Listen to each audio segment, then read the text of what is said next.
வந்தது தெரியும் போவது எங்கே வாசல் நமக்கே தெரியாது.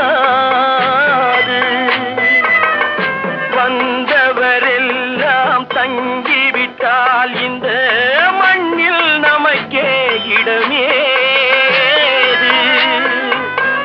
வாழ்க்கை என்பது வியாபாரம், வரும் ஜனனம் என்பது வரவாகும், அதில் மரணம் என்பது செலவாகும்.